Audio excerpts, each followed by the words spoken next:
So there's three things that I learned about how to overcome insecurity. The first one is that you have to become aware of your beliefs.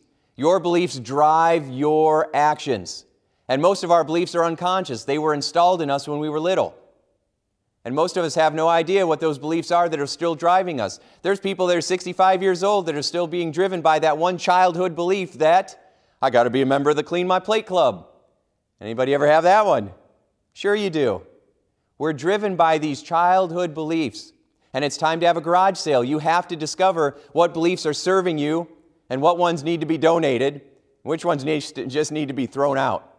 So we've got to start to change our beliefs. If you have a belief that others can't be trusted, or that you're always right and other people are always wrong and why don't they see it your way, or if you have a belief that everybody around you is stupid, then you will only see evidence to support the beliefs you have. Your whole life will be built on a hallucination that will end up costing you dearly. So we have to identify and recognize what our beliefs are. What are those driving ideas? Remember, a belief is just an opinion that you've bought into. It is not a fact. It's just an opinion. We used to have an opinion that you could sail off the world because it was flat. We used to have an opinion that, and this was true medical opinions, that the reason people would have migraines was because there was built up pressure in the skull, so they would drill holes in it to relieve the pressure. I have an ad from a Sears Roebuck catalog from the late 1890s where they were selling heroin and cocaine as the best form of headache relief. It sure relieved the headache for about 4 days. So we want to make sure that we are recognizing that the beliefs you have are opinions, and opinions can be upgraded. And when you upgrade your opinions, you become better. You become stronger, you become wiser. So we have to shift the beliefs. The second thing we've got to do is recognize that your mind is very much like a GPS system. You have a mental GPS. Now, it's very interesting how people program their GPS systems. Typically, you type in the address for where you want to go, and then it says turn left, and you do so. But when it comes to human beings, when we communicate with ourselves, most people focus on typing in the addresses for where they don't want to go, hoping that somehow by default they'll get there. It's fascinating when you ask somebody, what do you want? And they tell you what they don't want over and over. How can I help you? Well, I don't want to procrastinate anymore. Well, what do you want? Well, I want to stop putting things off. Okay, great. Well, what do you want to accomplish though? Well, I want to stop being so unorganized. And then I get frustrated and then I put it off and I want to stop procrastinating. Can you help me? There's no way they can stop because all their mind hears is procrastinate, put things off, unorganized. You have to learn how to use the resources you have inside of you to your advantage. Because we've not taken classes or courses traditionally in how to use our minds and our emotions on purpose, with intention, we don't know how to really use them. It's like having a fabulous computer, and you're so excited to have it, and then you don't know how to use it though, so about a week into it, you want to smash the darn thing. Well, your mind is very much that way. You have amazing resources. We have to learn how to use it. And one of the best ways to use your mental GPS is to focus on what you want.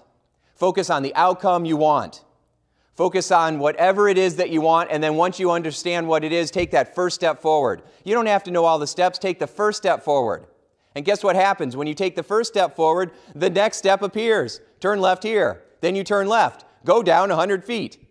You just take the next step. Some people, because of their fear and their self-limiting beliefs, are afraid to go farther because, well, what if it doesn't work out? And notice what their assumption is, that it won't. And if you have an assumption that it's not going to work out before you even begun, guess what? You don't even get started. There's not even an opportunity to find out. So we have to learn how to use our resources to our advantage. The third way to overcome insecurity is to be others-focused. To not be so self-absorbed, which human beings are. We're so wrapped up in our own life, in our own world, and what's going on inside of us, that we forget that there's people around us that are human as well. If you don't buy into that, take a drive. People get into the car and they lose their mind, and now that they're talking on the phone and everything else, they're not paying attention at all to what's going on around them. That's why we have so many accidents. When you are busy at work and you're sending emails and you're using all caps because you're in an emergency or a crisis, and you just assume that the person who's reading this recognizes your state of urgency and your desire to help the customer, and it's not really personal, you're deceived. That person is saying, "Why are you yelling at me in an email?"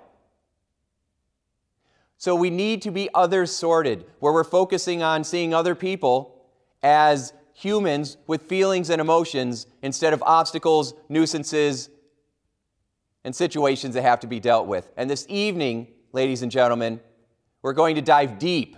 We're going to dive deep into showing you how to develop a stronger mindset, how to shift some of those self-limiting beliefs that have been keeping you stuck that you didn't even realize were keeping you stuck, and how to create a heart at peace. Because organizations that create a heart at peace in the culture, they ignite productivity.